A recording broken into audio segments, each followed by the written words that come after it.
Olá, olá, bom dia, boa tarde, boa noite.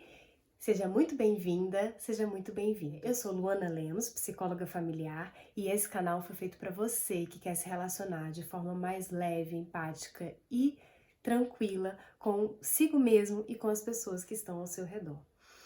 O vídeo de hoje é uma continuação da série de 3 vídeos que começou na semana passada, que está falando um pouquinho sobre como lidar com as crianças e adolescentes nesse período de quarentena. Então, se você é mãe, se você é pai, ou se você é cuidador e se relaciona na sua casa com crianças e adolescentes, esse vídeo vai te ajudar um pouquinho, tá?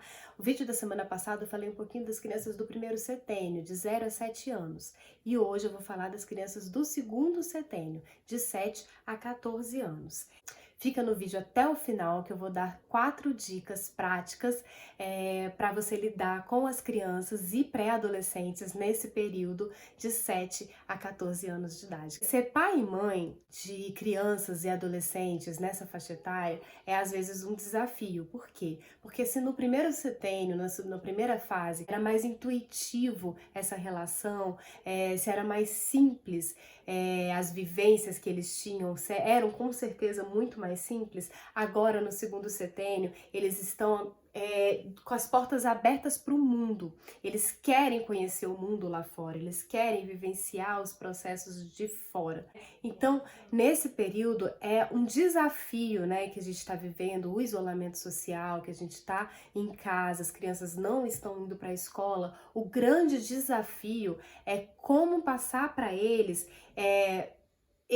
essa vivência do mundo mesmo em casa, né? E aí nesse momento, às vezes as telas, né, o videogame, o YouTube, eles são uma janela para o mundo exterior, né? Uma janela de acesso às relações com sua própria tribo, com as suas com seus pares. Então é importante às vezes a gente transpor alguns limites, perceber quais são as consequências disso ali na sua criança, observar o que está acontecendo com ela, para daí sim você estabelecer novos limites nessa relação, pensando que a criança nessa fase está muito mais autônoma, está muito mais consciente e pode sim ajustar novos combinados com você. E a gente precisa pensar também que às vezes dói na gente ver que a criança não precisa mais tanto do pai e da mãe, né? Enquanto no primeiro setênio elas precisavam, elas veneravam esse pai e essa mãe, aquele amor incondicional, agora no segundo setênio elas precisam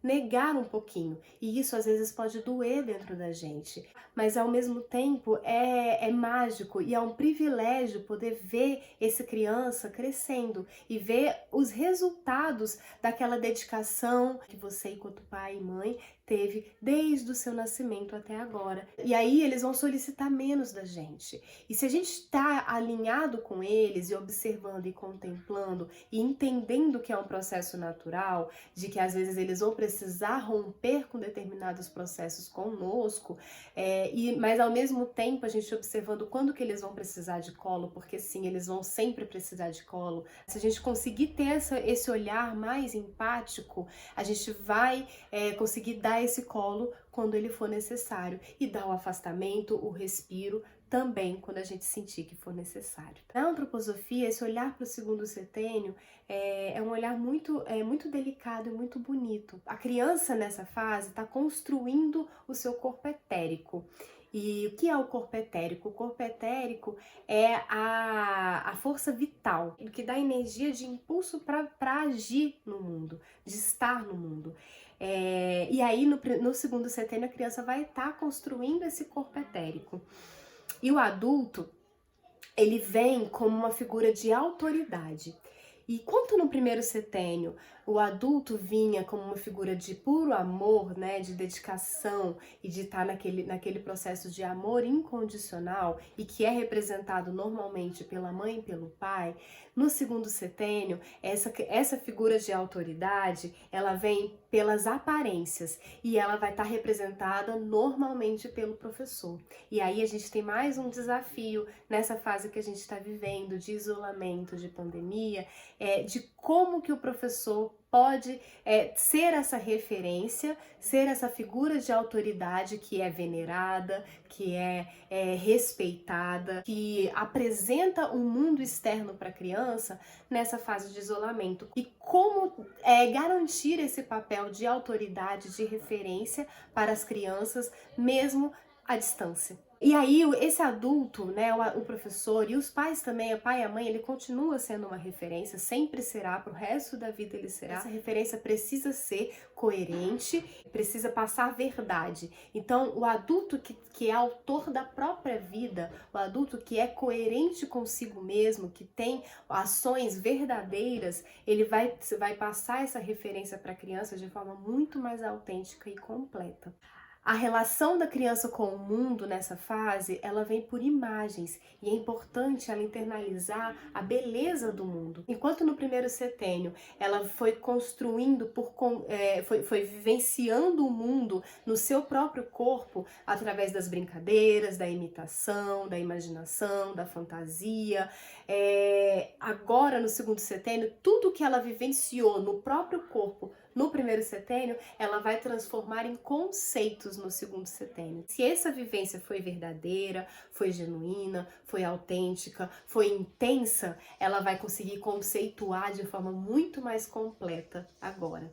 Para a criança entender as belezas do mundo, os conceitos de beleza do mundo, as fábulas e contos, eles entram como forma de, como estruturantes dessa beleza. Para a criança poder internalizar as referências do mundo, as figuras de heróis, de mitos, de biografias, e aí vem também o trabalhador, quais são os trabalhos que existem, as pessoas, o que as pessoas fazem, também são conceitos internalizados na criança, trazendo essa referência, né? Referência do que é ser e estar no mundo.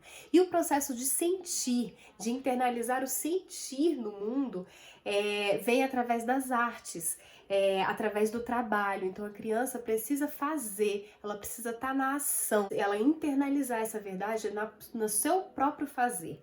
Eu vou dar agora 4 dicas práticas para você poder lidar com essa criança em casa, com tudo isso que a gente está falando aqui. A primeira dica que eu vou dar é: tenha combinados, né? Estabeleça combinados em conjunto. A criança nessa fase precisa participar, ela precisa realmente estar mais ativa nas decisões da casa. Então, é legal pensar quais são as tarefas, quais são as funções para cada membro da família. E aí a gente tem que passar algumas responsabilidades mesmo para as crianças. O que ela vai fazer? O que vai ser responsabilidade dela? Se vai ser tirar a mesa depois do almoço, do jantar, colocar todos os pratos na pia, ou se vai ser lavar a louça, ou se vai ser secar, enxugar e guardar a louça, enfim. Passar algumas tarefas que sejam para aquela criança. Agora, a segunda dica que eu vou dar é entender a criança. Querer conhecer o seu universo, penetrar no seu universo sem julgar. Observa, queira ouvir, porque daí quando a gente entende, a gente pode pegar carona naquele encantamento, internalizar quais são as sensações que tem aquele universo ali para ela, de prazer, e aí a gente pode também oferecer novas possibilidades para esse próprio universo. Por exemplo, quando a criança gosta de Fortnite. Caramba, ela gosta de Fortnite, ela conta pra você todo o universo do Fortnite, o que é aquele jogo. Pra quem não sabe, Fortnite é um jogo de videogame. Então, ela penetra naquele jogo ali, ela fala pra você tudo que ela vivencia naquele jogo, e aí você pode, por exemplo, oferecer pra ela: vamos conhecer a história do Fortnite, vamos ver quem criou o Fortnite, então vamos fazer o Fortnite de papelão, vamos construir aqui todo esse universo do Fortnite de papelão. Enfim, a gente pode trazer possibilidades. Ou se a criança gosta muito de ver algum vídeo no YouTube, né? Então você pode, por exemplo, propor para ela: vamos produzir um vídeo. Como é que deve ser produzir um vídeo? Fazer um vídeo não é uma coisa simples, né? Diga eu aqui que estou aqui fazendo esse vídeo para você. Preciso escrever, preciso estruturar toda a história do vídeo para poder colocar a câmera ali na frente e gravar. Então você pode fazer isso com a criança. Isso é um processo de criação muito legal. Dá muito mais sentido para aquilo, de perceber que as coisas não vêm fáceis, não vêm prontas. Dica 3 que eu vou dar é: dê espaço para a criação. Às vezes a criança precisa, quando a gente estabelece esses limites de quais as horas, por exemplo, das telas, né, de assistir um filme, ou de assistir YouTube, ou de jogar videogame, enfim. Quando a gente estabelece essas horas, nos outros momentos, a gente precisa deixar que a criança vivencie o ócio, porque através do ócio, é só pelo ócio que ela vai criar. Então, às vezes, ela tá ali sem fazer nada, deixa ela sem fazer nada. Tá tudo bem ficar sem fazer nada. O que ela vai fazer com aquele tédio? Deixar que ela tenha espaço pro ócio, pro tédio, e ter sempre várias portas abertas de oportunidades. Dar espaço para ela poder criar, né? Então, às vezes, a gente pode oferecer músicas, instrumentos musicais para ela aprender um novo instrumento, livros diversos, desenho, artes em geral, né? Produzir colares, não então tem miçangas, tenha tecidos em casa para ela poder costurar, para ela poder fazer um tricô, fazer um crochê, tenha um universo de possibilidades em casa para que ela possa fazer alguma coisa, para que ela possa criar novas formas de prazer e de lazer para além do videogame, para além do YouTube. E a quarta e última dica é: o adulto é você. Lembra disso. O maior desafio dessa faixa etária é realmente a gente dar essa autonomia, dar essa liberdade assistida. Tá ali nessas barreiras. Ela vai ter liberdade dentro das barreiras que a família, com seus próprios valores, estabeleceram para ela. Se você gostou desse vídeo, se essas dicas foram legais para você, foram importantes para você, dá um joinha no vídeo, clica aqui embaixo, tem um botãozinho assim, ó, que faz assim, que é o joinha. Tem gente que me pergunta sobre isso, por isso que eu tô falando. Então, ó, clica no joinha para poder o YouTube saber que você gostou do vídeo, e já se inscreve para você saber toda vez que tiver vídeo novo aqui no canal, tá bom? E vou deixar também na descrição do vídeo o meu Instagram, que é para você poder vir falar diretamente comigo se você quiser me perguntar alguma coisa, se você quiser me pedir alguma ajuda. Tá lá, pode me mandar um direct no Instagram, eu vou ter o maior prazer de conversar com você. E lá também eu dou algumas dicas todos os dias sobre vários temas das relações humanas. Vai lá conferir que você vai gostar. Eu espero que tenha contribuído um pouquinho com você esse vídeo. E até a próxima. Um beijo.